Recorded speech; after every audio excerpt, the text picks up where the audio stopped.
Pennsylvania doesn't have a popular Democratic governor who could have been chosen as his VP. Perhaps Kamala Harris does much better in receiving a hostile interview where she is able to summon some energy and enthusiasm that she couldn't otherwise gather. Momentum, positive momentum, right? It was like another poll comes out and she's 0.5 ahead where she was in the last one.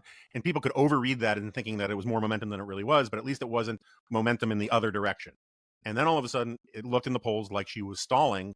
And this coincided with a change, and who knows what they're leaking, what people are hearing behind the scenes about her polling, but it coincided with a change in her media strategy. And people are like, holy crap, if we're seeing this stalling in the public polls, imagine what they're seeing in their own polls. That's why she's doing this media strategy. And then they invested more importance in the media strategy than it should have had, because their media strategy from the beginning and Sarah, you made this point before, it's like if you do 100 interviews, one bad interview just gets averaged out into the interview average.